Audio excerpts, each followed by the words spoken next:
Continuamos con Enlighted. Soy Inesandra Machado, directora de Asuntos Corporativos y Fundación Telefónica Movistar. Y desde Caracas, Venezuela, abrimos otro nuevo espacio de debate. Quisiera agradecerles a todos por estar conectados. Me siento muy honrada de acompañarlos y conducir los siguientes bloques. Sin más preámbulos, le doy la palabra a José Luis Rodríguez Zarco, presidente de Telefónica Venezolana y de la Fundación Telefónica Movistar, quien dará inicio a una nueva edición Venezuela de Enlighted 2021. Adelante, José Luis, bienvenido. Hola, buenas tardes y un saludo para todos. En Fundación Telefónica Movistar continuamos apostando por la calidad educativa como vehículo de transformación social y la verdad es que es un placer para nosotros poder ser precursores y promover esta discusión para compartir nuestra visión y la de varios expertos sobre la educación digital y particularmente en estos tiempos, ¿no? Esta experiencia que estamos viviendo nos reafirma la necesidad imperante que hay en el mundo de invertir en las competencias digitales de las personas.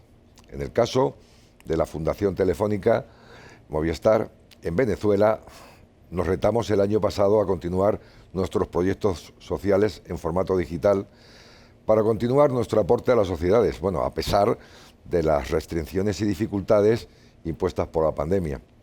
Queremos continuar conectando a nuestros jóvenes y a los docentes con la educación digital, preparándolos, como es evidente, para un mundo cada vez más tecnológico. Queremos conectar a las personas con la nueva empleabilidad para fortalecer los perfiles de los profesionales frente a las nuevas demandas del mercado laboral. En la Fundación confiamos en las ilimitadas capacidades de las nuevas tecnologías para mejorar la vida de las personas y conectarlas con las oportunidades del progreso digital. Y muestra de ello, bueno, es este gran debate sobre el futuro de la educación en el que estamos participando hoy.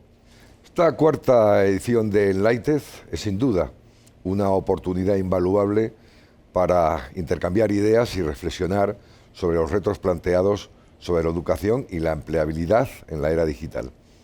Nuevamente, bienvenidos y los invito a construir el futuro digital, pero juntos. Muchas gracias, José Luis, por darnos esa bienvenida y por invitarnos a construir un futuro digital en equipo. Ahora llegó el momento de presentarles a nuestro primer invitado. Se trata del viceministro de Comunidades Educativas y Unión con el Pueblo, perteneciente al Ministerio de Educación y también presidente del Instituto Nacional de Educación y Capacitación Socialista, INSES. Él es abogado, egresado de la Universidad Católica Andrés Bello con maestría en Psicología Social de la Universidad Central de Venezuela. Fue director general de formación y responsable de la Unidad de Investigación y Formulación del Modelo de Gestión de Fábricas Socialistas del Ministerio del Poder Popular para la Ciencia y la Tecnología e Industrias Intermedias. Además, desarrolló gran parte de su carrera profesional en Petróleos de Venezuela, donde ejerció la gerencia de desarrollo social, de gestión de calidad de vida, la coordinación social del Distrito Metropolitano y la coordinación general del Núcleo de Desarrollo Endógeno Fabricio Ojeda.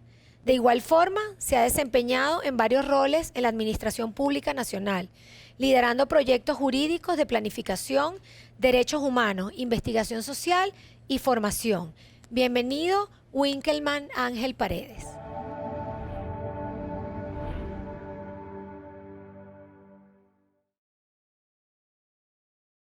Bueno, bienvenido, Winkelmann. Es un placer para nosotros tenerte en esta edición de Enlighted 2021. Ya lo hemos conversado antes, pero bueno, quería que nos contaras un poquito sobre cuál es tu perspectiva del cambio o los requerimientos que tienen los jóvenes al salir de la educación, con todo esto que ha sido el crecimiento exponencial de los datos. ¿Qué cambios, cuál es tu propuesta desde el organismo que preside y ahora desde el viceministerio para que se cierre esa brecha que hay entre los jóvenes cuando se gradúan y los requerimientos que tiene el mercado o el sector productivo? Bueno, en primer lugar, agradecer la invitación a este importante evento. Mira, del mundo de la educación, como todos los sistemas, como todos los procesos, efectivamente se enfrenta a las brechas que representa la digitalización. Los jóvenes, los estudiantes, los niños, las niñas incluso, todos estamos entonces inmersos en este mundo. La educación debe hacer ajustes, adaptaciones, cambios, y lo viene haciendo, ¿no? Por orientación del Sistema de Naciones Unidas, cada país también viene revisando cómo además los ritmos, ¿no? Porque la tecnología va a un ritmo y la educación normalmente va a otro ritmo. Entonces, hay un enorme desafío en el ajuste, las velocidades que corresponden para poder adaptarnos a este proceso de la digitalización. La vida toda está en este momento y viene haciendo además cada día a una velocidad mayor la aparición del fenómeno de los datos, de la digitalización. La vida se desenvuelve hoy en día fundamentalmente más en un campo digital que en un campo, digamos, a los cuales la educación se ha venido desempeñando y desarrollando. Sí, es un cambio completo y nuestra vida ha migrado completamente al mundo digital, sobre todo luego de esta pandemia, ¿verdad? ¿Y crees que debe haber un cambio curricular? ¿Crees que debería haber una propuesta de cambio curricular o más bien piensas en complementariedad? Mira, nosotros pensamos, al mundo de la educación ha respondido normalmente a contenidos, digamos, las orientaciones que corresponden con la formación para el ser, para el conocer, para el convivir, para el hacer, pero es necesario incorporar el conjunto de competencias que permiten prepararnos para la vida, las habilidades para la vida, las habilidades para el trabajo. Y ahí está el tema, cómo acercar, cómo aproximar el mundo del trabajo al mundo de la educación, cómo el mundo de la educación responde, ¿no?, a las demandas, a las necesidades, a los desafíos que tiene el mundo del trabajo. Y obviamente dentro del mundo del trabajo, el mundo de las competencias digitales, las necesidades además de incorporar y valorar en su justa dimensión los perfiles de las ocupaciones productivas que se desempeñan en el mundo del trabajo. En el campo productivo hay una creciente demanda en lo referido al campo digital. Y los jóvenes además tienen una especial atención por esta dimensión. Hay una incorporación de manera natural, diría yo, de las generaciones de ahora a el mundo de la tecnología, a lo digital. Es el mundo de la educación que debe seguir más bien esa incorporación natural que se da en las generaciones de hoy. Por tanto, que estamos diciendo las cosas en dos direcciones.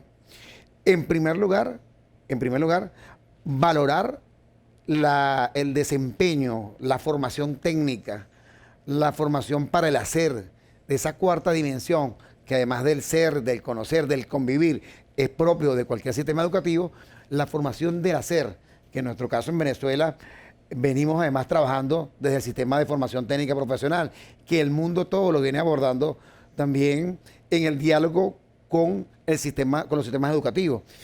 Hay que acercar, aproximar, dialogar estos dos mundos justamente para que cada vez más el sistema educativo sepa responder a esa demanda que se tiene en el campo productivo, en el campo laboral, donde además la juventud, los sectores estudiantiles, el sistema universitario, por ejemplo, demanda cada vez más mayores aportes de los sistemas. Entonces, yo diría que además de aproximar estos dos sectores, es necesario superar de alguna manera la subvaloración que aún existe, subvaloración de las competencias técnicas, de las competencias tecnológicas, en detrimento quizás a lo mejor por una exagerada observancia de las titulaciones.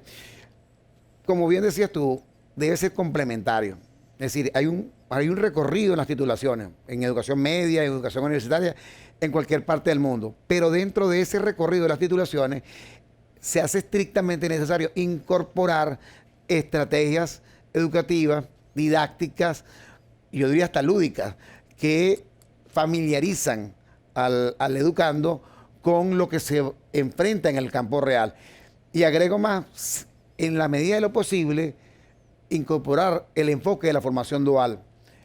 Quien se está preparando para transitar del campo educativo al mundo del trabajo debe tener un contacto permanente, cotidiano, no el marco teórico primero y el marco práctico después, sino hacerlo alternándose. De allí que iniciativas como la que aporta, por ejemplo, Fundación Telefónica, ¿no?, como los estudiantes encuentran en los espacios de una empresa de este tamaño la familiarización con las competencias en materia digital, en materia tecnológica. Claro, porque sobre todo los jóvenes se han visto muy afectados en todo este tema del cambio digital, ¿no? Y están como ávidos de conocer nuevas tendencias, de tener esa competencia digital mucho más desarrollada, que además en los niños ya viene innato, ¿no? ¿Cómo crees, o sea, cómo ha afectado esto a los jóvenes? ¿Cómo desde el INSES estamos ayudando a la juventud venezolana para cerrar esta brecha, para tener esa complementariedad?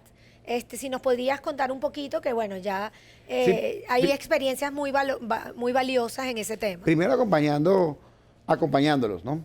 Los jóvenes se mueven con una lógica también colectiva, con una lógica de grupo, con una lógica, con plataformas de organización, y desde donde se expresa la demanda que tienen, ¿no? Han dicho recientemente, necesitamos que el sistema educativo incorpore formaciones técnicas, formaciones que nos permitan prepararnos para el trabajo. Y en ese acompañamiento, el INSES viene entonces agregando, por un lado, los esfuerzos de valoración, por otro lado, los esfuerzos de articulación. Los actores no son solo los actores en el campo educativo, sino el sector público, el sector privado, las empresas, las áreas de innovación, las áreas de emprendimiento. Se expresan en instancias donde el diálogo, la interacción permite entonces de manera colectiva construir respuestas, construir soluciones y acercar las aspiraciones, el sistema aspiracional de la juventud con las necesidades y demandas que tiene el sector laboral y productivo. Muchas gracias, Winkelmann. Muy provechoso este espacio que hemos compartido contigo. Y ahora es la oportunidad de presentarles al panel multidisciplinario de educadores, emprendedores que nos van a acompañar en este segundo bloque del Enlighted 2021.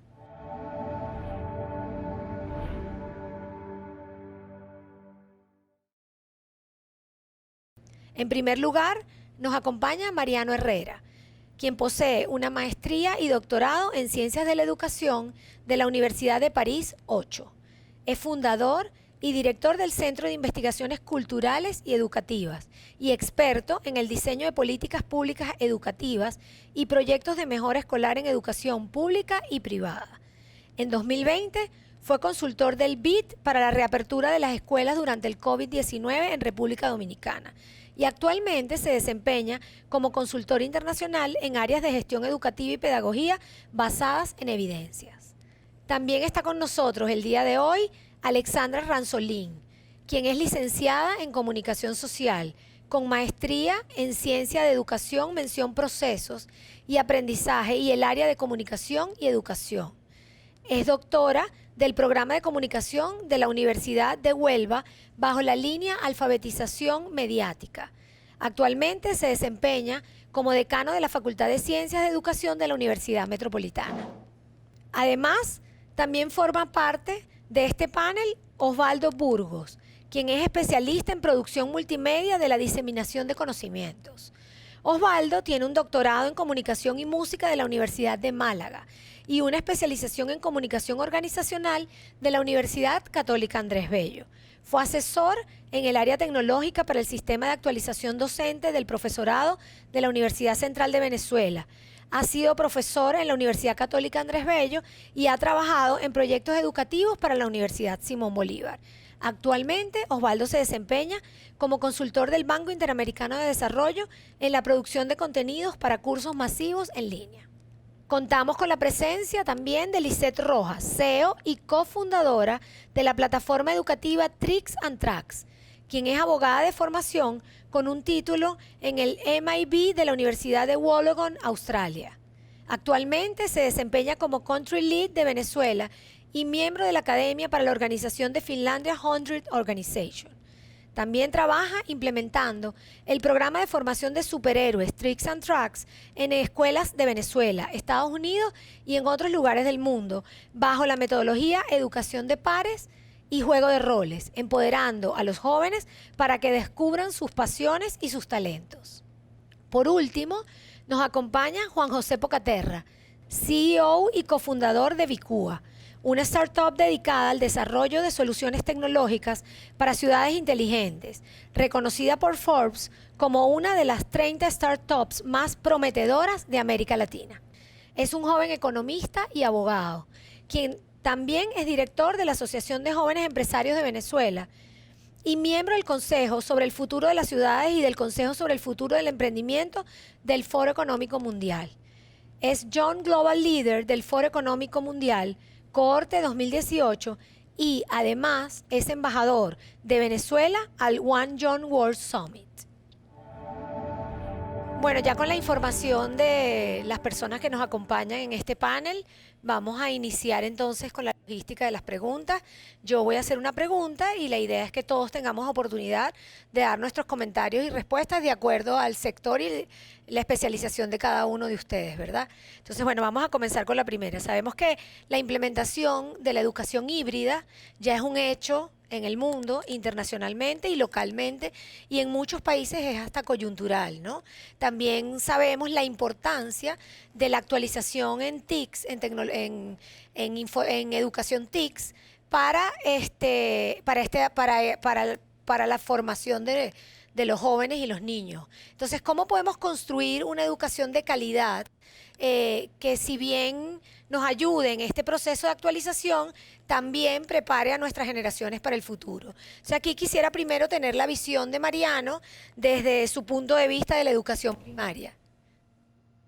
Claro que sí, muchísimas gracias, es un honor y una alegría estar con ustedes hoy. Me agradezco muchísimo la invitación. Bueno, a ver, para la pregunta tiene como dos componentes. Hay uno que es actualización e información docente para mejorar la calidad de la educación, y otro, el tema de la educación híbrida, que bueno, es un tema que complementa a la primera, pero digamos, me voy a centrar primero en este aspecto de qué es lo que hace que haya una educación de calidad. Y luego, entonces, ¿qué implicaciones tiene eso para la educación híbrida, o qué implicaciones tiene la educación híbrida para apoyar esto, ¿no? o para no apoyarlo, ¿no? Lo primero que tenemos que tener clarísimo es que el factor techo para la calidad de la educación es el desempeño del docente. Hace muchos años yo participaba en unas reuniones en la Corporación de Fomento con, por ejemplo, Ernesto Schiffelbein, que en ese momento era un súper experto, después fue ministro de Educación en Chile, trabajaba en Banco Mundial y en otros sitios, y estábamos con él, estaba Leonardo Carvajal de Venezuela y otras personas, Juan Carlos Navarro, y la pregunta que se nos hizo es, bueno, ¿qué habría que hacer?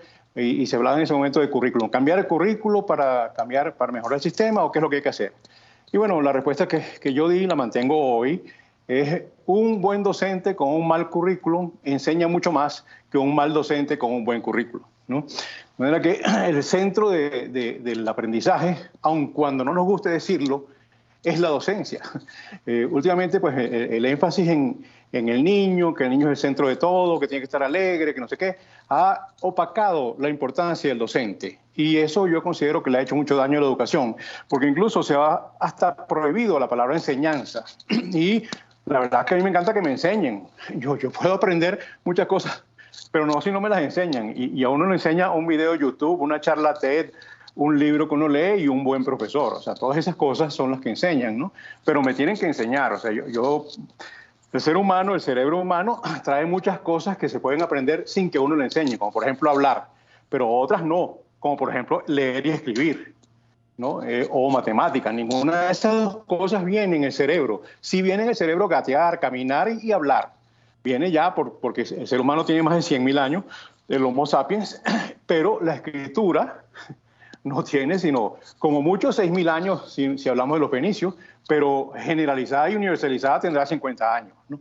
Entonces, eso no va automáticamente con el cerebro como si va a caminar o gatear o hablar. Entonces, hay que enseñar. Entonces, para enseñar, los docentes tienen que ser mucho más profesionales. Es decir, nadie se espera que un médico, la única preocupación que tenga sea la alegría del paciente.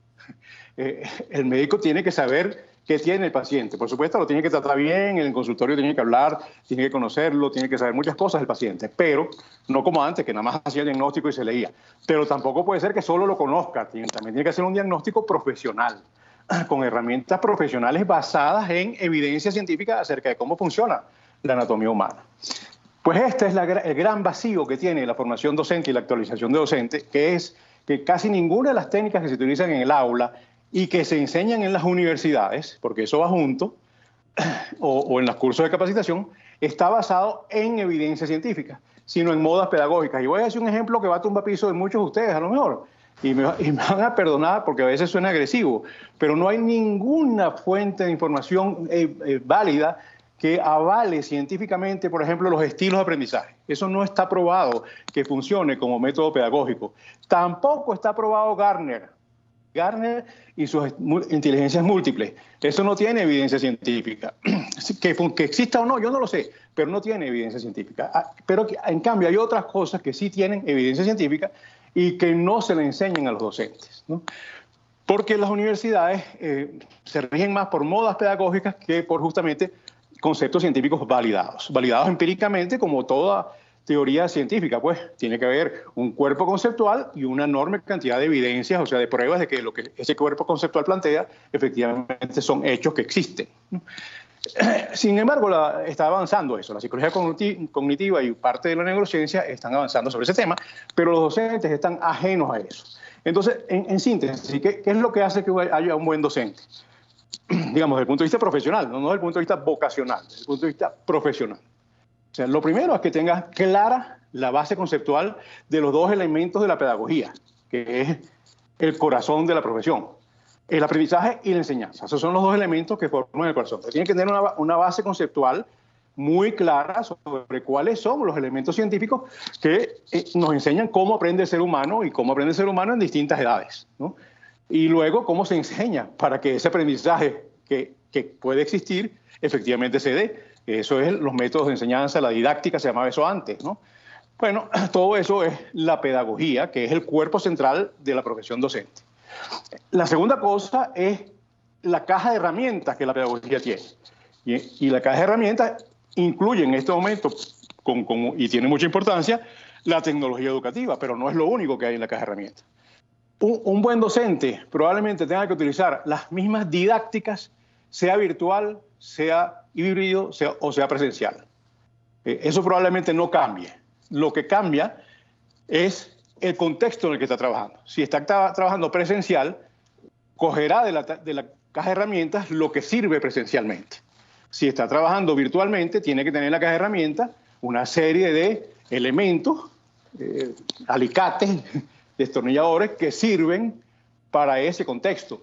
Y si es híbrido, pues también se necesita otras herramientas, probablemente que sea una combinación de las herramientas presenciales con las herramientas tecnológicas, ¿no? Del Internet o de una cantidad de plataformas que están disponibles. Y tiene que además disponer de otra cosa a los que los docentes no se les enseña casi nada, que es cómo encontrar información y conocimientos válidos en Internet.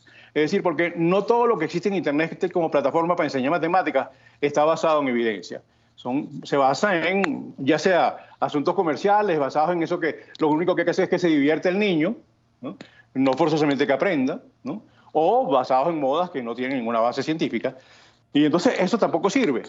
El docente tiene que saber discriminar entre las plataformas que están en Internet o en la caja de herramientas presenciales, que son científicamente validadas, y las que no lo son, ¿no? Y si eso no lo sabe hacer, cualquier cosa que le ofrezcan en un cursito por aquí o en una propaganda que le llegue por su Gmail o por su Facebook, que mira qué chévere como aprenden los niños así, lo agarra como un asunto válido y probablemente le haga daño a los niños. Yo con esto quiero también decir una cosa muy importante, que va también con otros asuntos que probablemente trabajaremos después, que es que la escuela tiene que ser un sitio en donde el niño quiera estar. Él tiene que preferir ir a la escuela que quedarse en su casa. Pero no forzosamente tiene que ser un parque de diversiones. Existe un libro que tiene ese título de Gregorio Luri, yo se lo recomiendo muchísimo. Se llama así, La escuela no es un parque de diversiones, ¿no? Porque hay cosas que hay que enseñar que requieren esfuerzo, trabajo, sacrificio, y eso va, por ejemplo, con asuntos de valores. Los valores implican que tú dejes de hacer cosas para poder convivir de manera adecuada con tus amiguitos, ¿no? No le puedes quitar el chocolate, tienes que hacer un sacrificio. Por mucho que se lo quieras quitar, no se lo vas a quitar porque es de él. Y en lo contrario también, a lo mejor no te vas a comer tú todo el chocolate, sino que le vas a dar un pedacito a tu amiguito, ¿no? Esos son sacrificios, son cosas en donde él no está haciéndolo de buena gana, lo está haciendo de mala gana, pero es bueno para él hacerlo, ¿no? Entonces, no forzosamente tenemos que confundir que la escuela tiene que ser un sitio donde el niño esté seguro, confiado y agradado con que esté todo el tiempo jugando y divirtiéndose, ¿no? Porque hay que estar pendiente de que efectivamente aprenda. Y el aprendizaje, un amigo mío lo decía hace muchos años muy claramente, tiene una parte que requiere trabajo, y el trabajo requiere esfuerzo y no forzosamente todo diversión, ¿no? Entonces, con respecto al tema híbrido, hay otras cosas que trabajar, porque, digamos, yo creo que en primaria, bueno, podemos tener hasta algunos datos que ya hay sobre esto, pero en primaria la presencialidad es prácticamente indispensable, ¿no?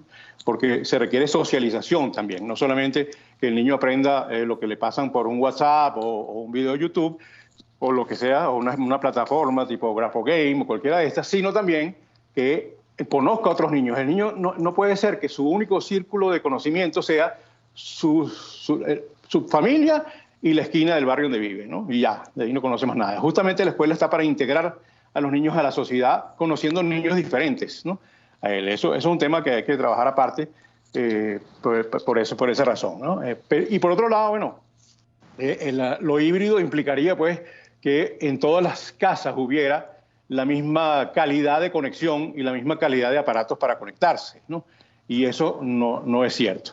Lo que les iba a decir es que hay dos estudios que se hicieron recientemente, uno en Europa y otro en Brasil, que demostró que incluso cuando las escuelas y los niños tuvieron conexión durante la pandemia sin ningún problema, porque tenían buen internet en su casa, tenían una computadora por niño y las escuelas tenían 3 y 4 horas de clase por día, la pérdida de aprendizaje con respecto a cuando no había pandemia y era presencialidad, incluso en secundaria, fue de más de 165%. La pérdida de los aprendizajes comparado con lo anterior, ¿no? Entonces, ahí pues, hay unos datos que hay que considerar. Bueno, y con esto termino para que adelantemos la discusión. Hay muchas más cosas que hablar sobre esto, supongo, pero también hay muchas más gente que puede opinar, al igual que estamos invitados a lo mismo, pues. Bueno, muchísimas gracias, Mariano. Ahora quiero darle la oportunidad a Lisette de que nos comente desde su punto de vista del emprendimiento educativo. Gracias, de verdad, gracias por esta oportunidad. Y Mariano, bueno, casi que fue muy buena tu intervención y estoy totalmente de acuerdo con la formación del docente es clave, porque al final de cuentas el docente es ese facilitador del aprendizaje para ese joven, ¿no? Pero creo también que es importante, o sea, he visto, ¿no?, que siempre el docente es el que tiene encargado de motivar, de motivar al joven a aprender, a querer aprender. ¿Y qué pasa con ese joven que debería de tener esa digamos, tomar ese aprendizaje, esa educación, darse cuenta de la importancia que tiene el querer aprender? Porque desde el punto de vista de emprendimiento, a nosotros nosotros como emprendedores no tenemos esa persona al lado que te dice, dale, uno muchas veces tiene que automotivarse. Entonces, eso siento que desde el punto de vista de habilidades para un emprendedor, deben, digamos, facilitarse en el colegio, porque uno tiene que responsabilizarse de su educación, del querer aprender, del querer formarse, porque el querer aprender también no solamente es parte de que el maestro o ese docente te lo inculque, sino tienes que tomar tu responsabilidad. Sí, te inspire. Y es válido, claro que sí.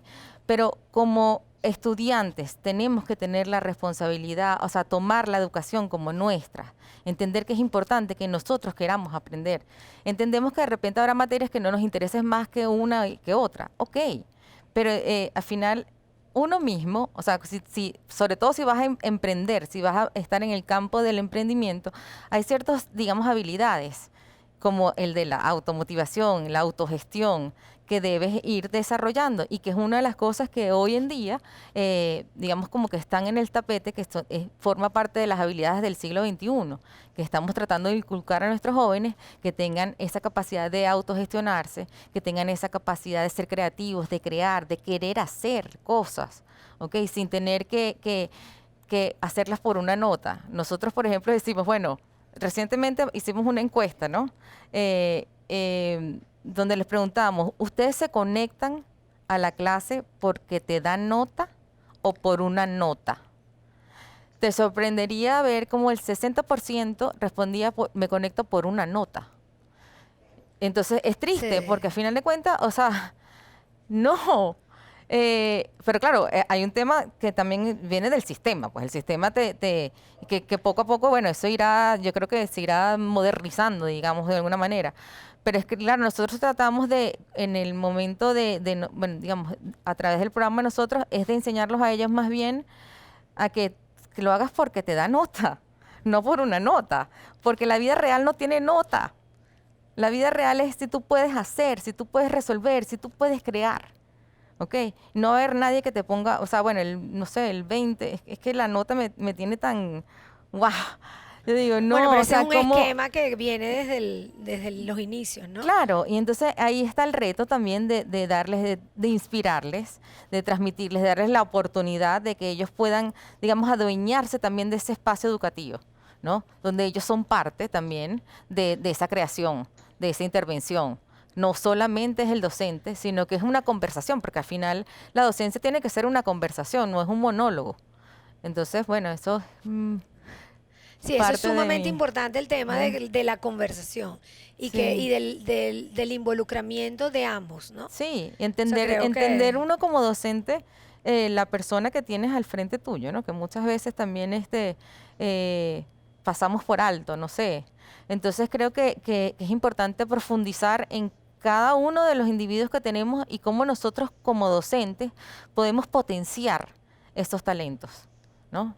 Porque muchas veces ellos ni siquiera se dan cuenta de las habilidades o los talentos que tienen. Y uno como docente que está desde afuera, estás ahí para eso, para hacer decirle, wow, tú eres buenísimo en esto y vamos a ponerte a trabajar en esto para que lo sigas desarrollando. Entonces siento que hay ciertas como cambios de paradigmas que tienen que todavía que suceder para ofrecer una educación de calidad. Ok, sí, estoy de acuerdo en muchos de los puntos que han dicho ambos. Osvaldo, si nos puedes dar tu punto de vista de todo esto. Sí, como no. Muchísimas gracias por la invitación y un honor estar hoy compartiendo con ustedes acá. En efecto, también, de acuerdo con todo lo que se ha planteado hasta este momento, yo veo que hay un tema de ciudadanía, bien lo planteaba el doctor Herrera hace un momento, cuando decía que en efecto en la escuela no necesariamente vas al parque de diversiones, y hablaba del tema de la formación en valores y esa limitación que debe tener el niño, ese contenerse frente a hacer lo que le dé la gana, frente a hacer lo que es necesario para, digamos, vivir en sociedad, ¿no? Allí hay un tema, ¿no? Que es que siento que el kit del asunto está en lograr que vea que a futuro, quizás no la satisfacción inmediata de tener el chocolate, pero que a futuro el hecho de poder compartir el chocolate con el otro, el hecho de que cada quien tenga su chocolate en el momento que quiera tener su chocolate y mantenerlo como suyo, es positivo para todos, ¿no? Y lograr ese espacio para que eso se pueda ver a futuro, ¿no? Eso por un lado. Desde el punto de vista del tema de la educación híbrida, esta base de ciudadanía es fundamental para cualquier espacio educativo. Es como el elemento esencial de lo que representa el hecho de educar y el hecho de enseñar y aprender, ¿no?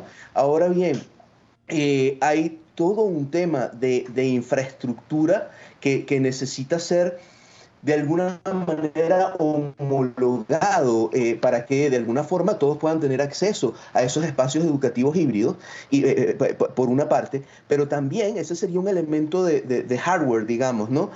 También el tema del software es importante, ¿no?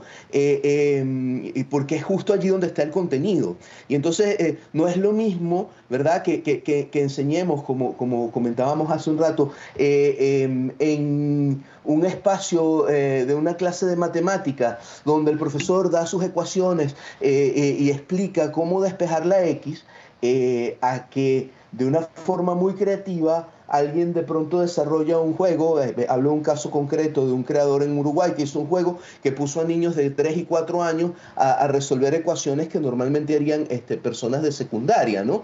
Entonces, si buscamos la vuelta sobre cómo presentar ese contenido, y no digo en este caso que necesariamente tenga que ser un parque de diversiones, pero que de alguna manera el interés del niño y del joven y del adulto, porque es que además la educación es permanente y de nosotros, tengamos la posibilidad de sentir que, número uno, eso que estamos viendo allí nos está sirviendo para algo concreto. Y número dos, que en efecto es grato poder entender cómo funcionan las cosas y cómo se hacen las cosas y de qué manera entendemos las cosas, ¿no? Creo que eso es importantísimo. Y como agentes de cambio de todo este proceso, estamos todos. O sea, no es solamente el maestro, no es solamente el Estado. Alguna de ustedes lo decía hace un momento en una conversación tras bastidores, todos somos agentes de cambio de este proceso, son agentes de cambio de los papás, porque es que además estamos compitiendo contra algo que es sumamente complicado. Hay demasiados estímulos en el mundo digital que están permanentemente estimulando a nuestros niños y a todos los sujetos de aprendizaje en el nivel que sea, y que permanentemente les están invitando y les están seduciendo, porque además seduce, la tecnología seduce, y no siempre esa tecnología está orientada justamente a formar ciudadanía o a formar personas para un mundo mejor. Entonces, ese tema de la seducción es una competencia espantosa que tiene cualquier maestro o cualquier persona dentro de todo este proceso educativo. Entonces necesitamos definitivamente centrarnos en el hecho de que todos somos agentes de cambio. Nuestros hijos están expuestos permanentemente a esta cantidad de estímulos, pero oye, si tú no le lees todas las noches a tu hijo antes de dormir desde que está pequeñito, difícilmente cuando tenga 12, 13, 14 años va a estar leyendo libros. O sea, es también una cuestión de delegar cosas entre generaciones, ¿no?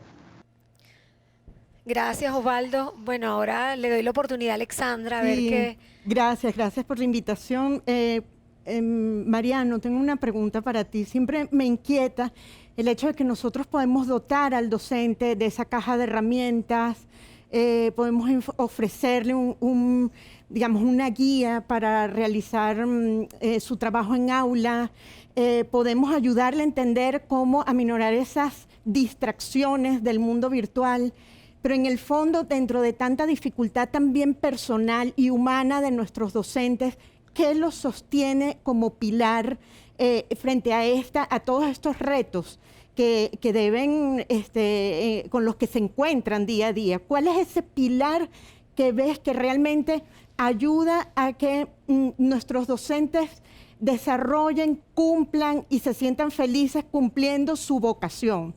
Y por otra parte, frente a la realidad que comentaba Lisset también del hecho de que nuestros estudiantes tienen una corresponsabilidad en su aprendizaje, ¿cómo ayudamos a que los muchachos, a que nuestros estudiantes encuentren valor en lo que están recibiendo? No solamente un tema instrumental o de supervivencia al sistema educativo, sino que realmente encuentren valor en lo que se les está presentando, para precisamente ese esfuerzo que tienen que realizar sea en el fondo placentero y aunque suene contradictorio, y una mirada a futuro dentro de su crecimiento personal. Bueno, te lanzaron una pregunta. Sí. Bueno, chévere. Son dos preguntas, entonces una es sobre el docente y otra sobre la motivación del alumno, ¿no? Entonces, bueno, sobre el docente, yo creo que ayuda muchísimo. Es una opinión, no forzosamente está verificado lo que yo voy a decir, pero yo he visto que funciona cuando, más o menos anecdóticamente, que es que cuando un docente está mucho más claro acerca de para qué es la educación, cuál es el rol del docente, cuál es el rol de la escuela y cuál es el cuerpo hardcore, diríamos, de la profesión docente, él se siente mucho más seguro de lo que hace y tiene mucho más posibilidades de aprender en la medida en que se le van presentando las dificultades y resolver los problemas. Si en cambio tú le dices, la misión de la escuela es producir justicia social a través de la igualación de las oportunidades para todos, independientemente de su origen social, y que gracias a lo que hace la escuela existe la movilidad social ascendente y además logras que niños aprendan cosas que a la larga terminan siendo su propia emancipación individual, que les lleva a hacer lo que les gusta y vivir de eso, ¿no? Que es un privilegio en el mundo, porque no todo el mundo puede estar contento con aquello en lo que trabaja, pero si a ti te gusta ser maestro y encima te pagan por ser maestro, pues eres feliz, ¿no?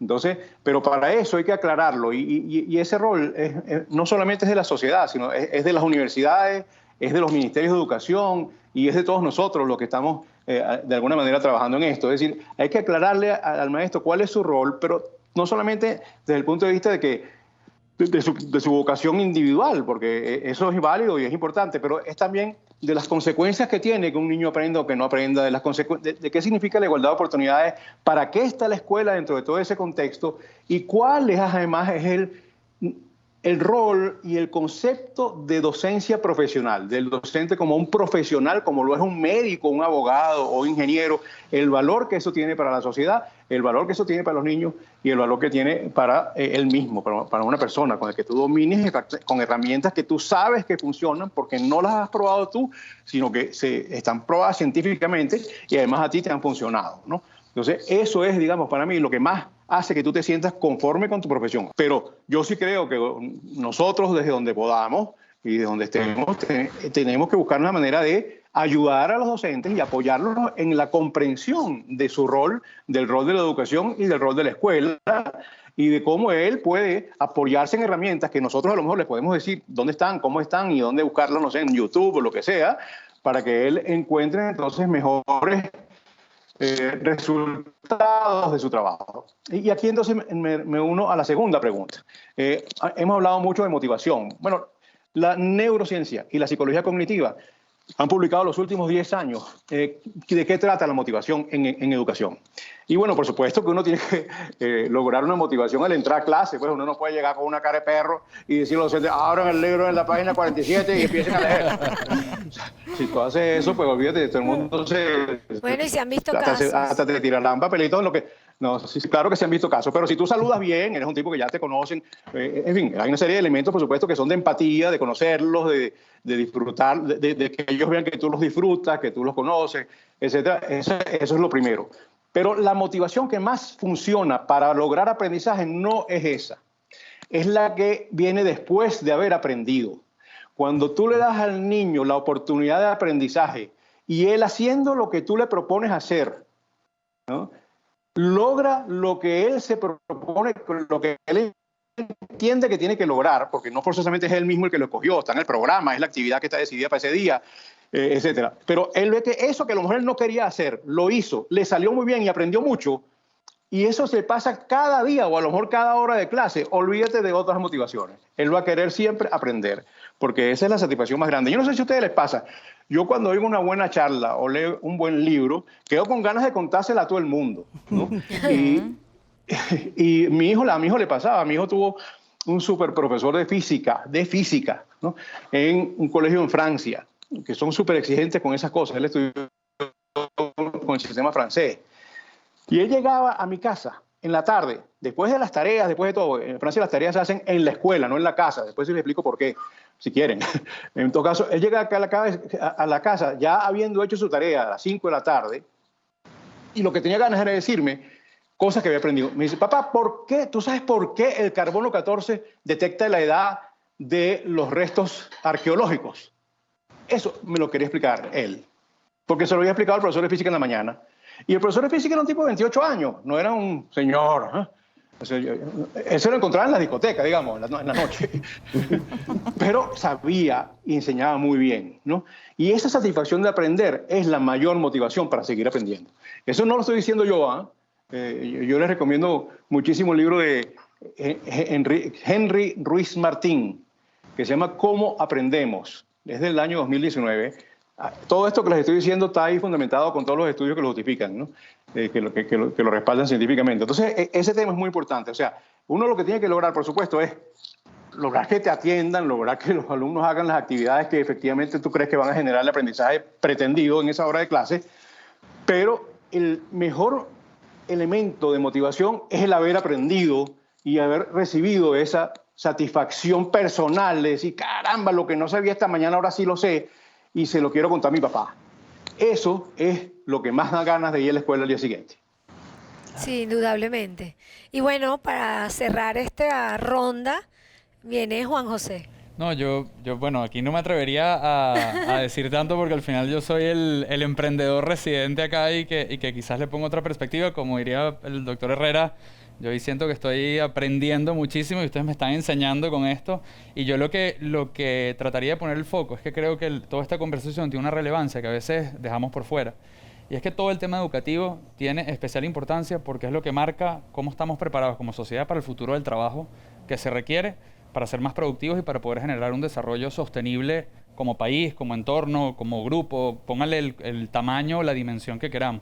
Y creo que este tema de la motivación, la nota, todo esto conecta con que a veces creo que circunscribimos el tema educativo y estos temas hacia, bueno, la formación del individuo y cómo el niño quizás va desarrollando esas competencias, pero no dejar por fuera que ese niño al que le estamos desarrollando esas competencias es la fuerza laboral del futuro. Y hay dos componentes importantes de lo que creo que están mencionando, que yo lo vivo como emprendedor tecnológico, que me toca trabajar además con las nuevas generaciones por razones naturales de ser nativos digitales, que son los que dominan estas tecnologías de cuarta revolución industrial que nosotros aplicamos, que es cuando tú no tienes una motivación que venga propiamente, de alguna manera generada por ti, sino estás buscando el liderazgo que te genera ese jefe, ese supervisor, ese líder empresarial, lo que tienes es una fuerza laboral que no encuentra en su espacio de trabajo vamos a decir, el gusto, la satisfacción por, como decía el doctor Herrera, evolucionar, que es lo que yo creo que un poco está comentando al decir, bueno, el niño tiene que sentir o la satisfacción que viene por haber aprendido algo.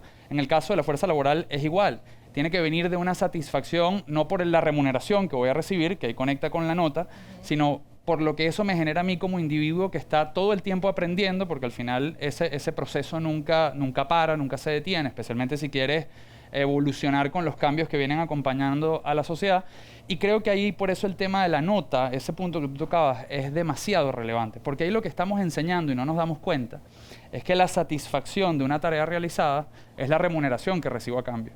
Y por eso es que lo que encontramos en la fuerza laboral cuando vienes a traerla es que, bueno, si yo voy a hacer algo y eso no tiene una incidencia directa en mi remuneración, ahí dejo de exigirme o dejo de buscar ser mejor. Y eso nos pone en una desventaja competitiva frente a otras sociedades que no miden al individuo por ese intercambio o por ese trade-off que existe entre lo que hago y lo que recibo, sino cómo tú evolucionas y cómo tú le aportas a la sociedad. Y eso creo que es clave porque si queremos construir, por lo menos en el caso de Venezuela, esa sociedad que se prepare para poder salir de las complejidades y los retos que tenemos y poder competir con el mundo, vamos a tener que empezar a crear de alguna manera estos nuevos tipos de incentivos y estos nuevos tipos de herramientas que al individuo ya lo preparen desde la niñez, desde todo ese proceso educativo que ocurre básico, primaria y secundaria, de prepararlo a lo que van a ser esas nuevas exigencias en el mundo laboral, que es lo que a mí me preocupa, no porque el otro no me preocupe, sino tratando de ponerle la perspectiva de que acá no es solo el tema educativo tiene una incidencia directa sobre el tipo de sociedad que vamos a tener productivamente en los próximos 10, 15, 20 y 30 años. Y eso es crítico si queremos salir adelante como país. Sí, bueno, y ahí podríamos enganchar con el tema de ciudadanía que nos hablaba Osvaldo, Correcto. ¿no? Exactamente. Sí, y con el tema de propósito, porque también en el campo laboral te exige, o sea, cuando tú entras o quieres entrar a alguna empresa o en un ramo, bueno, ¿qué vas a aportar tú aquí? O sea, eso yo le pregunto mucho a mis alumnos, ¿cuál va a ser tu aporte? En esta, o sea, cuando tú vas a aplicar o quieres optar a algo, piensa cuál es tu aporte a esa universidad o cuál es tu aporte a la empresa. Porque eso es lo que yo pregunto.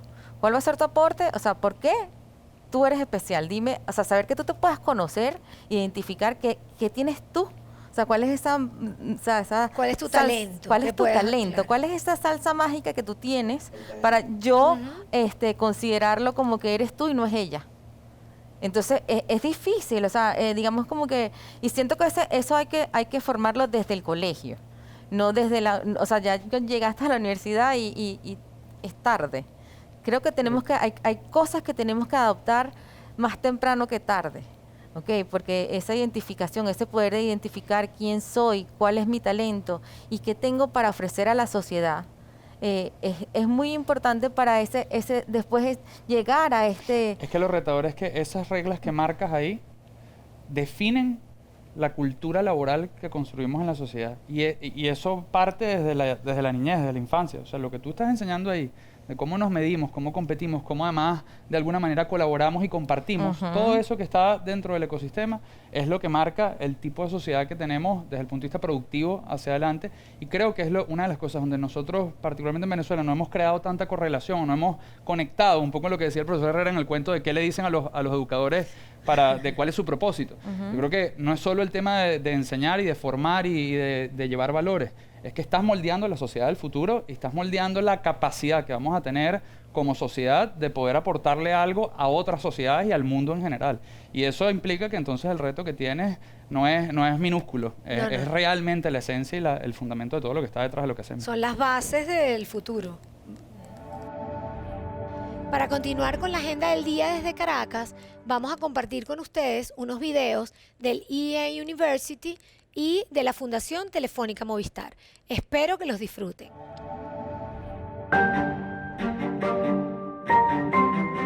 The global crisis caused by the coronavirus pandemic has transformed the world we live in. But now, we're returning to the classroom. And here at IE University, we're fully prepared so that you can once again participate in our in-person classes and enjoy life on campus. As we take this step, we've implemented a series of rules and measures that guarantee the health and safety of our students. Wearing a mask will be compulsory on campus. From day one, we're placing dispensers at the entrance to each building, classroom, and space. With a higher concentration of people sharing a closed space, there remains a risk of transmission, even where infected individuals have very mild or even non-existent symptoms.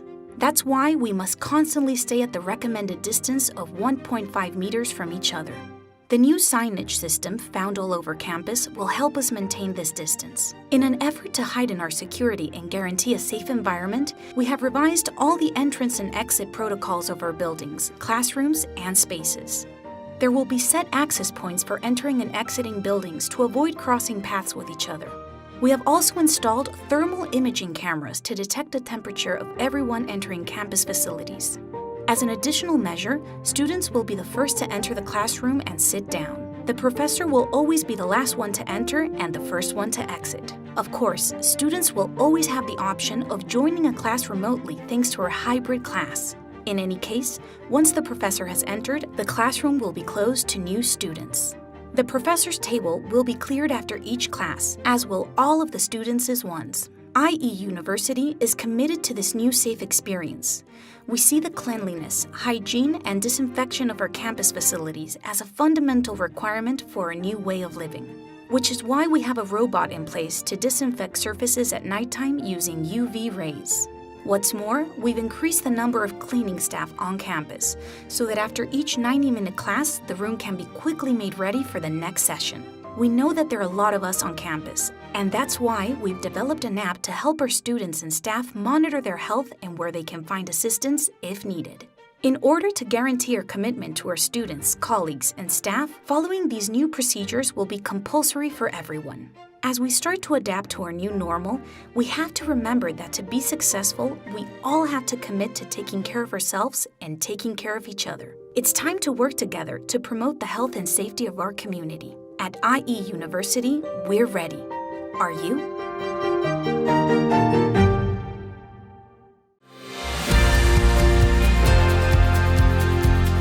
Para mí ser voluntaria es intentar hacer de este mundo un lugar mejor. Compartir mi tiempo y mi ayuda con los más necesitados.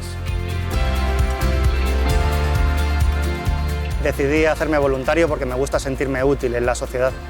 Para que todos tengamos las mismas oportunidades de progreso digital. De nuevo estamos cerca de las personas a las que ayudamos. Estamos viviendo un día muy especial.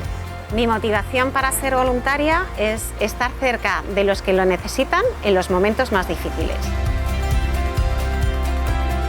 En el Día Internacional del Voluntariado de Telefónica, más de 25.000 personas de todo el mundo se unen para conectar su solidaridad.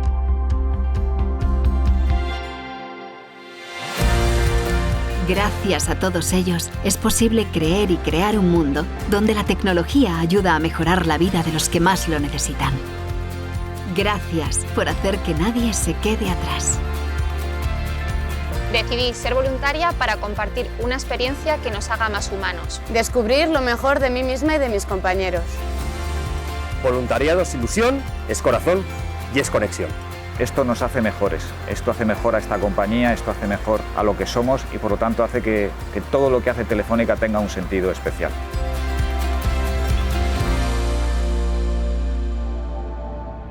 Seguimos con nuestra agenda del Lighted 21 y ahora tendremos la oportunidad de escuchar a los especialistas del sector educativo y de emprendimiento con una próxima pregunta. Entonces ahora vamos con una segunda pregunta y vamos a comenzar con Osvaldo. Ante la sinergia que debe existir entre las universidades, el emprendimiento y las empresas, ¿cuál es la manera más óptima de enfrentar los retos que supone las capacidades de los jóvenes de cara a la empleabilidad en el entorno actual? Bien, no, desde este punto de vista yo creo que la formación para emprender es algo fundamental. Creo que varias universidades en Venezuela se han preocupado por este tema, han estado estableciendo espacios de emprendimiento. Por supuesto que el contexto es complicado, se hacen cosas en este sentido, ideas de crear aceleradoras de emprendimiento, espacios de creación, think tanks, etc. Yo considero que el tema es medular y las universidades siento que están preocupadas por la temática. Por supuesto que el contexto de las universidades públicas es distinto del contexto que existe en las universidades privadas, pero hay personas preocupadas en este tema. Sin embargo, sí creo que es necesario que esta temática permee a niveles inferiores dentro de todo el sistema educativo. Es absolutamente urgente que nosotros tengamos la posibilidad de formar jóvenes para poder emprender frente a un contexto donde permanentemente han recibido las últimas generaciones un bombardeo orientado hacia una temática de yo te doy un bono, cuánto vas a tener este mes ¿cómo se llama? Cestatique, o cómo va a ser el proceso de si vamos a tener el aumento o no vamos a tener el aumento. Entonces, ha habido como un contexto que es muy contrario o que trata de formar emprendedores.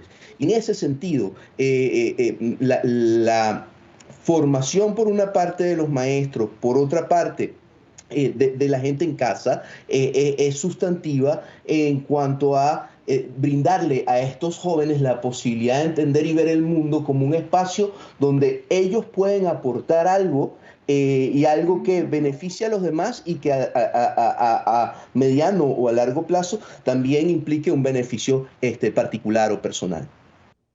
Gracias, Osvaldo. Alexandra. Bueno, este es un tema interesante, apasionante y complejo. Estamos frente a una generación, y no quiero etiquetar porque estamos acostumbrados a decirle a esta generación, es la generación letra tal, letra tal.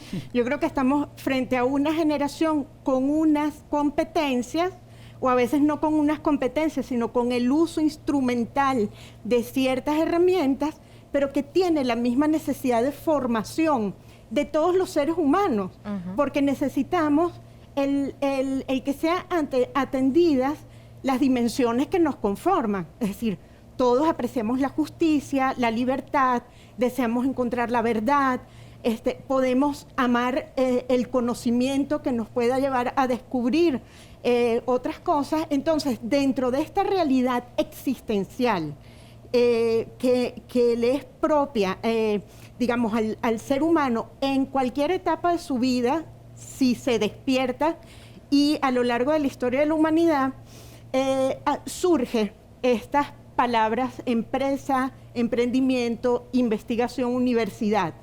La empresa, digamos, hasta hace unos años se relacionaba con la universidad por temas como transferencias de tecnología, por temas que tienen que ver con empleo, generación de empleo para sus egresados. Sin embargo, hoy nos encontramos con la realidad de los emprendedores, de personas que han apostado y han arriesgado porque observan un contexto que requiere que se resuelvan ciertas necesidades. Sin embargo, no puede dejar de lado el resto de las barajitas con las cuales estamos jugando, ¿no? Sería un error garrafal. Entonces, la empresa en este sentido, de alguna manera, ofrece una solidez frente a estos espacios, y el emprendimiento creo que favorece agilidad en la resolución de ciertos temas. Juntos conforman, pues bueno, un mecanismo importante. ¿Qué hace la universidad en este sentido? Uno de los ejes de la universidad es la extensión. Entonces vemos esta realidad, como comentaba Osvaldo también, de muchachos, mis estudiantes, que dicen hoy, yo quiero emprender, y yo tengo mi emprendimiento. ¿Qué significa eso en el fondo? Yo creo que el docente no solo tiene que estar actualizado en la terminología y en experiencias, sino en el sentido que tiene esto para la vida de un estudiante y de personas que ya han pasado a la etapa adulta y que desean emprender. En este sentido, las universidades es verdad que favorecen programas, aceleradores, etcétera. Sin embargo, esta disponibilidad a la formación le ofrece la posibilidad al que desea emprender o está emprendiendo el hecho de formalizar o sistematizar ese conocimiento que ya trae. Cosa que es muy interesante porque estamos hablando de personas que no han visto el atractivo en la educación formal o no han podido pasar por la educación formal, pero tienen un talento y tienen una capacidad para resolver y responder a situaciones particulares que ofrece o que se han generado en la sociedad. Yo creo que a estos tres elementos le falta un cuarto que también exponía Osvaldo, que es el tema del rol del Estado en todo esto. Es decir, si asumimos que el Estado tiene que impulsar esta realidad, universidad, empresa, emprendimientos, y encontramos un Estado que no lo favorece, que no lo impulsa, que le coloca, digamos, una pared en su desarrollo natural, pues por supuesto la tarea es más difícil, cosa contraria frente a un Estado que está interesado por el desarrollo integral de su sociedad, de la sociedad y de sus personas, de sus individuos. Yo solamente quiero decir que desde, por ejemplo, de las distintas universidades, pero desde la Universidad Monte Ávila, por ejemplo, hemos procurado tener una cantidad de diplomados en áreas que son urgentes tratar. Hoy, por ejemplo, inicia un diplomado en el área de comunicación para la paz, donde se nos están formando periodistas y otras personas que requieren ir más allá de la formación, digamos, formal que han tenido, que parte de su ejercicio y que puede ir más allá de, digamos, el hecho de pertenecer, digamos, una institución en particular. Entonces creo que esto, hablar de comunicación, hablar de paz, habla de una necesidad de la realidad en la que estamos viviendo. Son palabras que no suenan, pero ¿cómo sistematizamos esto? Y bueno, vamos para allá. Bueno, qué bueno saber que ya están haciendo cosas por cerrar esa brecha que existe. Juan José. Si me permite un momentito, nada más, en el mismo contexto de lo que está comentando Alexandra, si nosotros analizamos que las tres patas fundamentales de una institución universitaria son justamente, digamos, el ámbito de la docencia, el ámbito de la investigación y el ámbito de la extensión, esa tercera, como bien decía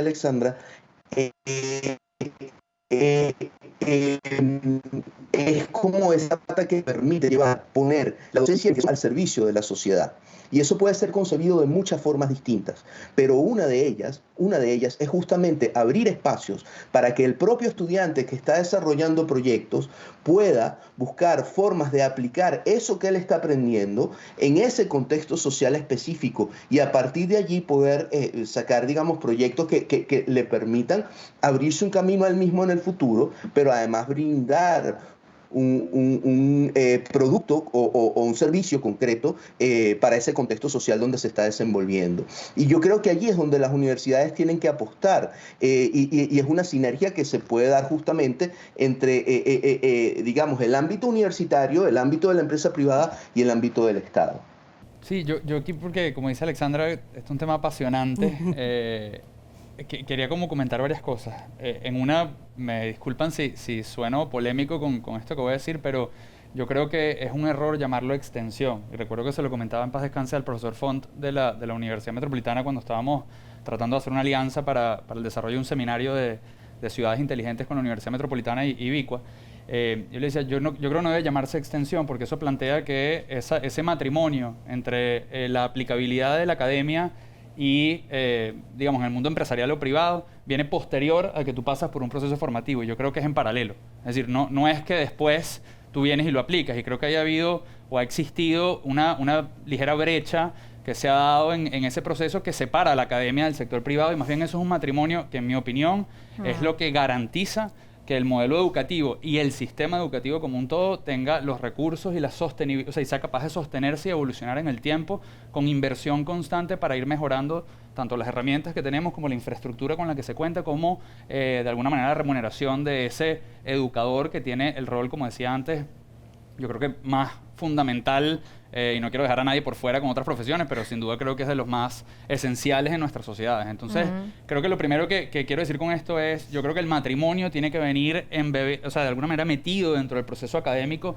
desde el día uno. Sí. Empresa y sector privado y hacia dónde estamos yendo como sociedad en términos productivos va a estar marcado por cómo nuestra academia empuja la frontera del conocimiento y es lo que otras sociedades, creo, más desarrolladas han reconocido y han además de alguna manera adoptado como una práctica donde la empresa privada y la academia son uno y lo mismo. Es decir, lo que tú generas de conocimiento, bien sea porque lo estás enseñando, pero porque estimulando a través de esa enseñanza, activas el proceso de pensamiento en esos alumnos que van a ser la fuerza laboral del futuro o que ya son los creadores de unas nuevas realidades o nuevos productos o nuevos servicios en la economía, viene de la mano de que lo hagas desde el día uno. Entonces, por eso creo que lo de las competencias emprendedoras es muy importante, tratando de también, sin ser polémico, quitar otro paradigma que creo que tenemos que romper, que es que no todo es formar emprendedores. Eso también para mí es importante. Hay que formar gente, que yo creo que más que hablar de formar emprendedores, porque al final tú vas a necesitar, en algún momento eres empleado de alguien y en algún momento vas a emprender y vas a ser el que de alguna manera lidera la iniciativa.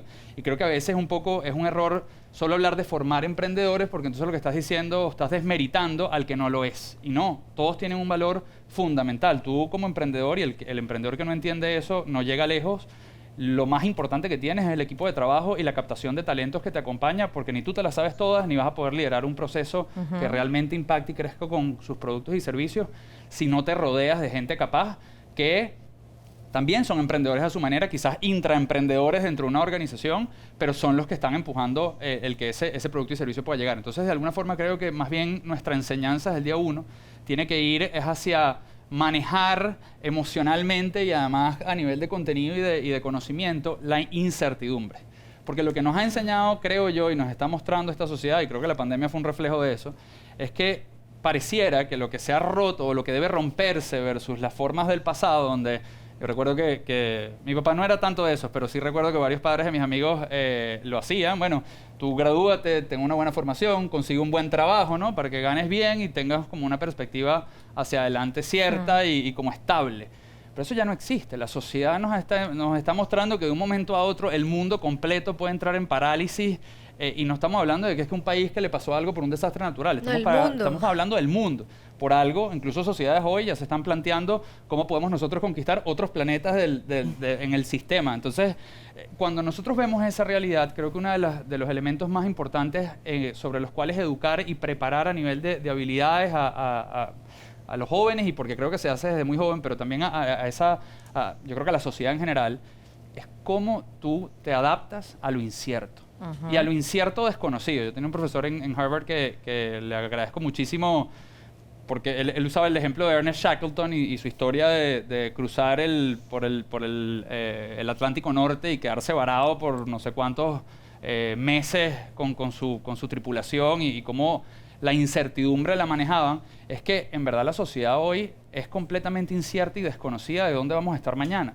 Porque los cambios tecnológicos, lo que nos está ocurriendo como sociedad es muy ágil, muy rápido. Entonces, si yo preparo para que la gente tenga que tener un camino cierto y estable, básicamente le estoy de alguna manera quitando todo le estoy quitando ese set de herramientas, lo más importante que es cómo yo me adapto a una situación que es muy cambiante y que ocurre de un día para otro. Entonces yo creo, con esto lo que quiero decir es que el matrimonio que debe existir entre la academia y el sector privado, que yo lo veo que debe ocurrir de manera más visible, más tangible, es lo que va a llevar a que podamos tener personas que desde el día 1 saben aplicar el conocimiento académico y convertirlo en nuevos productos y servicios que sirvan a la economía y que vayan empujando esa frontera que cada vez necesitamos más como sociedad. Porque la verdad es que, por ejemplo, si tú vas a enseñar en una universidad, no sé, temas de ingeniería eléctrica, y estás hablando de cómo es la generación eléctrica, y no empiezas a retar a esos mismos alumnos a cómo vas a llevar electricidad a la gente en Amazonas que no tiene, y no hay dinero para hacerlo, sino qué nuevos productos y servicios podemos crear para que esa gente pueda tener acceso, no estás retando, le estás dando una herramienta como para que salgan al mercado y no estás empujando la frontera y cómo ese conocimiento tiene aplicabilidad en la vida real. Y lo segundo es que creo que ahí es donde el matrimonio debe ocurrir y debemos como sociedad buscar que la empresa privada y la academia generen programas, y por eso no lo llamo extensión, sino que de manera continua y desde el día 1 generen que ese conocimiento se traduzca en propiedad intelectual, se traduzca en retorno de inversión y se traduzca en un modelo de negocio sostenible. Yo creo que lo que no hemos descifrado como país es cómo logramos que la educación sea un modelo de negocio sostenible. Y mientras no lo sea, vamos a siempre estar careciendo de la infraestructura y de los recursos para lograr que esa educación sea de calidad y al nivel que exigimos como sociedad o que necesitamos como sociedad para poder evolucionar. Ahora, Lisette, ¿qué podrías añadir tu punto de vista sobre este planteamiento de...? No, bueno, estoy de acuerdo. Y aparte también yo diría que también quitarnos Creo que todos estaban de acuerdo porque te asentaban con la quitarnos cabeza también mientras estabas hablando sobre que la educación debe ser sustentable. Es un poco también el tema de que la educación muchas veces, o sea, tratamos de que, bueno, lo que menos valga sea la educación. Y entonces nosotros mismos le estamos poniendo, o sea, le estamos desmeritando digamos, el valor que tiene la educación a todo nivel, porque entonces siempre es un tema de como que no, es que este colegio es muy caro, pero al final estás hablando de la educación de tu hijo, ¿no?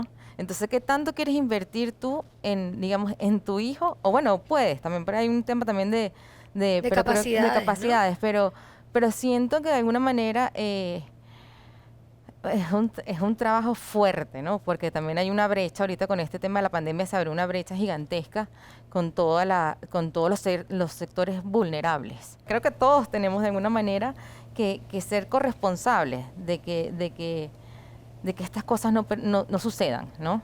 Bueno, la suma de voluntades de todos los sectores yo creo que es clave para el desarrollo de cualquier sector. Y formarlo, porque si tú le enseñas a ese joven desde pequeño la importancia de la educación, porque lo triste es ver cuando tú, digamos, haces ejercicios con ellos que te dices, bueno, imagínate el mundo en 30 años, ¿cómo va a ser? Y escuchar jóvenes que te dicen, bueno, la educación gratis. Esto, yo te digo, o sea, a mí me digo, pero ¿por qué la educación va a ser gratis? O sea, ya va, o sea, primero. O sea, una cosa es que sea gratis, otra cosa es que todos tengan la oportunidad de acceder a la educación. Un buen docente ha invertido en su formación. Entonces eso hay que reconocerlo. O sea, de verdad, yo siento muchísima admiración por el país Finlandia, por ejemplo, que tiene los mejores, digamos, profesionales, digamos, en términos remunerativos, son los docentes, porque ellos entienden el rol que tiene de importancia que tiene un docente. Y por lo cual, obviamente, también desde el punto de vista remunerativo debe ser correspondido, pues. Entonces, y esto viene de un tema también cultural, ¿no? Como sociedad tenemos que darle el valor que tiene la educación. para poder exigir y tener también docentes de calidad. Claro que sí. Hay un aspecto que a mí me genera una preocupación tremenda, porque creo que este matrimonio del que hablabas, en el fondo, una de sus yo diría que su misión es esa construcción del bien común que hemos hablado en tantos espacios. Ahora, ¿cómo se operacionaliza eso? ¿De qué se trata? No lo mercantiliza, ¿no? Sí, yo creo que hay que empezar por esa famosa palabra diálogo, pero el diálogo hay que generarlo desde realidades. Entonces me preocupa cuando algunos emprendedores y también empresarios y también universitarios piensan que es posible hacer ciertas cosas solo porque yo sueño que es posible hacerlo, y dejamos de mirar iniciativas como las que tenemos allí, que ya han leído el contexto, que han mostrado que son exitosos y que necesitan también apoyo para seguir desarrollándose, y que generan esa, digamos, a partir de la admiración y del conocimiento que se obtiene de estas realidades, es posible entonces también de alguna manera generar otras realidades que satisfacen necesidades de la sociedad, pero necesidades profundas. No solamente la necesidad puntual, que es clara, o sea, si tengo que comer, pues necesito la manera de comer, pero ¿cómo acompaño eso con un desarrollo personal que me permita, de alguna manera, encontrarle un sentido claro a lo que estoy haciendo y que me permita construir o generar ese bien común que es lo deseable entre tantas cosas? Claro, y ahí volvemos al tema de la satisfacción personal, de aprender, ¿no? Y de no ser motivada por un externo. Tratando de enganchar con lo que hemos conversado durante toda nuestra conversación. Bueno, finalmente, Mariano, tengo una pregunta para ti. Desde la primera etapa de la educación básica, ¿cómo podemos ir abonando el terreno para lograr fomentar la empleabilidad? Que creo que es algo de lo que hemos estado conversando acá. Entonces, ya para cerrar, y de verdad llegó el momento de cerrar, pero ha estado muy interesante la conversación y de verdad los aportes han sido sumamente significativos. Estoy segura que todos los vamos a valorar y lo vamos a tomar en cuenta, y es un aporte importante porque escuchar como que todas las áreas para, como dijimos, sumar voluntades, y además porque todas tenemos una acción, un valor importante, un peso dentro de lo que es toda la cadena educativa, ¿no? Entonces, cuéntanos un poquito de qué piensas sobre eso, Mariano. Sí, chévere, gracias por la pregunta. Bueno, yo voy a responder con dos momentos. El primero es clarito y es una sola frase. La primera etapa y la educación primaria no son los responsables de inculcar los valores o los conocimientos y las competencias para ser un buen empleado ni un emprendedor. Ese no es el rol principal de esa edad ni de ese nivel educativo. Ahí se adquieren las competencias que sirven para todo, para emprender y para no emprender. Es decir, la educación primaria, si no aprendes a leer bien, a comprender el mundo, a comprender lo que lees, a disfrutar de las matemáticas para una cantidad de asuntos lógicos que necesitas para el razonamiento en el resto de tu vida, personal, laboral, profesional, mira, no hay otro momento en que puedas hacerlo. Es primaria y la primera etapa en particular. Primero a tercer grado, ¿no? Entonces, eso es lo principal. No está para eso, y lo que hay que hacer es cumplir primero aquello para lo que está, sobre lo cual no vamos a discutir ahorita. Ahora, ¿qué se puede hacer? Es otro tema, y entonces ahí voy, ¿no? Ahí hay varias cosas. Lo primero es entender que lo que hablamos al principio, aprender es un esfuerzo, y eso ya es un tema. Se puede considerar incluso, yo tengo un amigo que lo llama un trabajo. Aprender hay que trabajar, ¿no? Y para aprender hay que tener algunas condiciones, que a lo mejor las podemos llevar hasta competencias. Una es la responsabilidad. Otra, el cumplimiento del deber. Otra, que el deber es cumplir con lo que ofreciste. Tú como niñito dijiste, yo voy a terminar la tarea para esta cosa, o voy a hacer esto con compañeros. La otra es el trabajo en equipo, compartir responsabilidades desde muy niño para cumplir con determinados objetivos o con determinadas actividades. La otra es la puntualidad, como decía, Y así podemos ir enumerando una cantidad de cosas que sí se pueden aprender cuando uno es un niñito.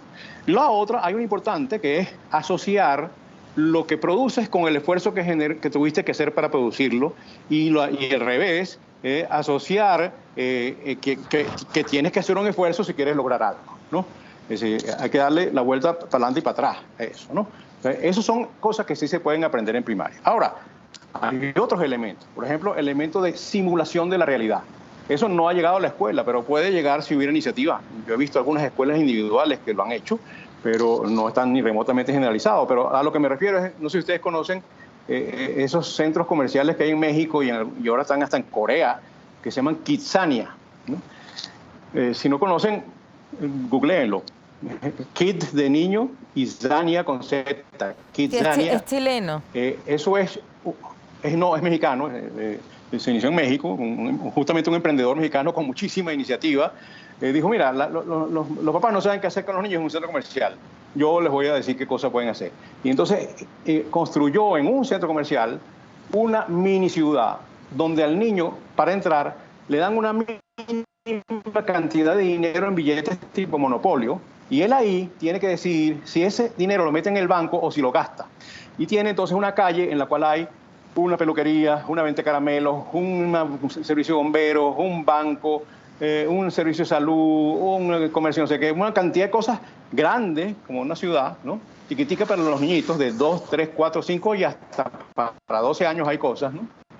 Y ahí el niñito decide si mete el dinero en el banco o si lo gasta.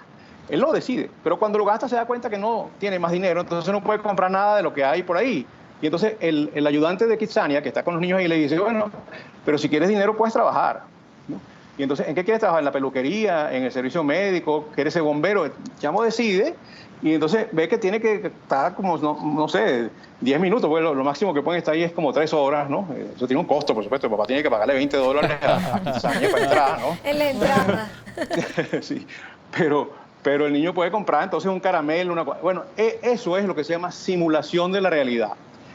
Eso lo puedes trasladar a la escuela y llevar mini realidades de ese tipo para momentos específicos de la semana o del mes para determinados grados, con un trabajo en equipo entre docentes, que es como yo lo he visto, no es para un grado solamente, sino para 2, 3 grados, de los más chiquitos a los más grandes, tienen distintas actividades, y generar eso de una manera muchísimo menos realista que en Kidzania. Si ustedes ven lo que es Kidzania, pero es muy educativo. Kidzania, además de ser muy comercial, es tanto el éxito que tiene que llegó a Japón, y tiene como 20 de esos en México, uno en Chile, Venezuela ya nunca llegó, pero el tipo en Corea del Sur creo que hay 3. O sea, es una cosa increíble el éxito que tuvo este muchacho mexicano que hace como 20 años se le ocurrió esa idea, ¿no?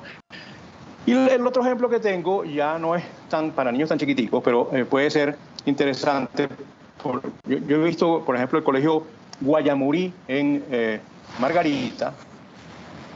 Hace muchos años generó un proyecto en el que los niños tenían que producir bienes y servicios con fines económicos, es decir, para venderlos al exterior, ¿no?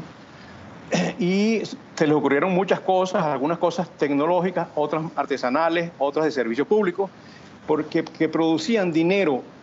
Entonces la escuela les prestaba, vamos a decir, un equivalente a $500 a un grupo de docentes con sus alumnos, y estos ofrecían un servicio a las alcaldías de reciclaje de la basura, por ejemplo.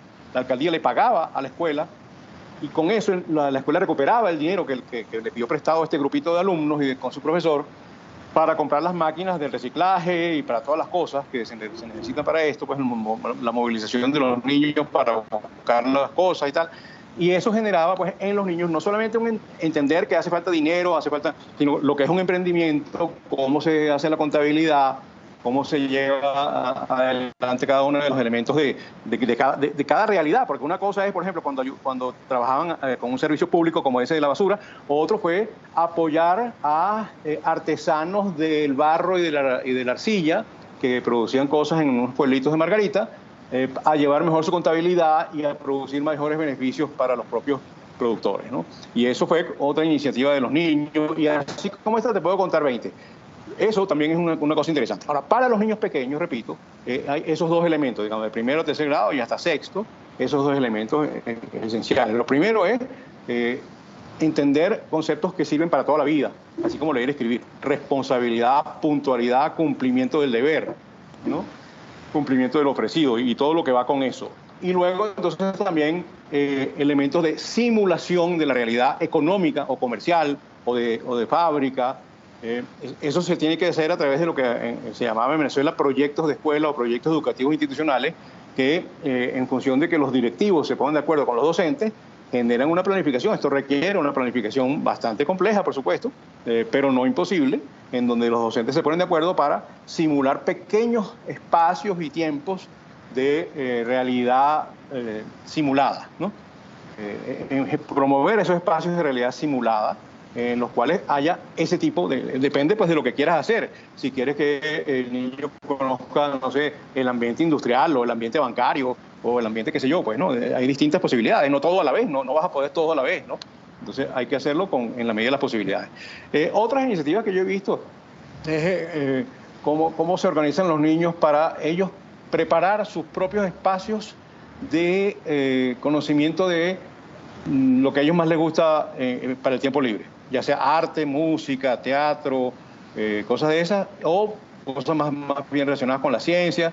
Eso también lo he visto en algunas escuelas, muy interesante, porque los niños generan una competencia de autonomía, de tomar decisiones con responsabilidad y con productos que tienen que lograr en determinados tiempos, y al mismo tiempo que esos productos generen una organización del trabajo, ¿no?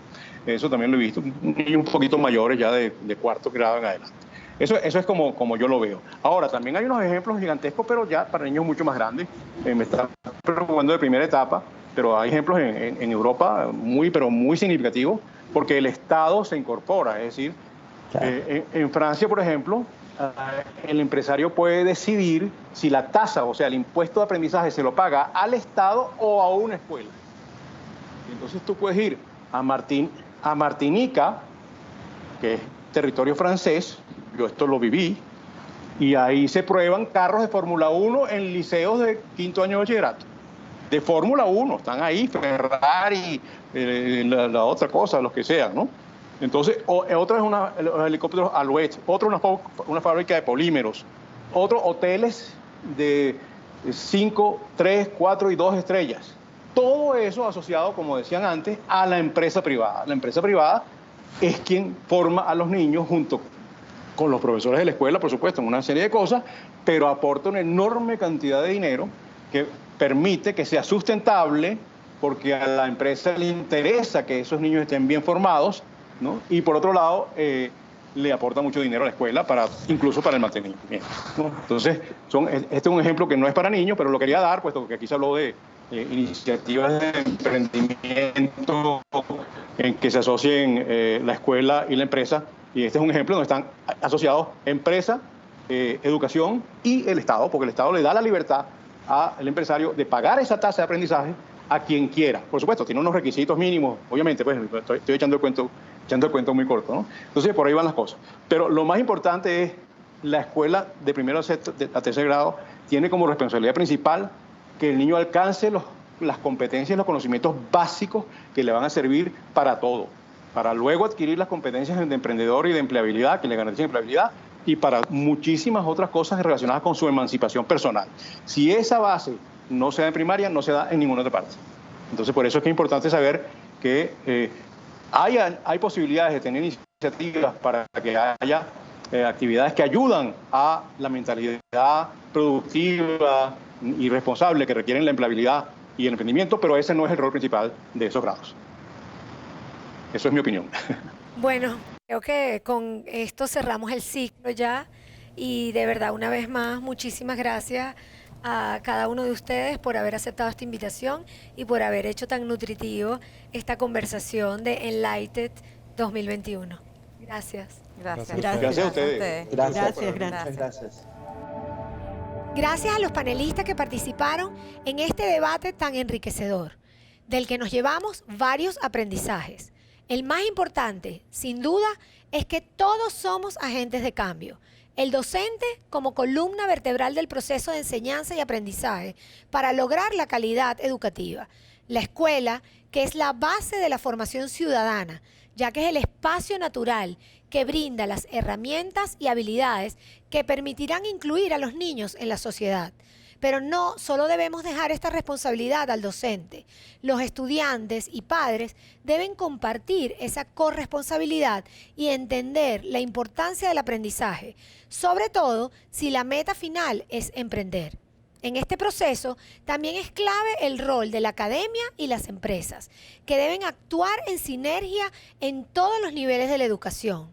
Para Fundación Telefónica Movistar, la educación digital ha sido el vehículo para la continuidad del aprendizaje durante este año y medio y lo seguirá siendo para llevar educación de calidad a todos los rincones del mundo.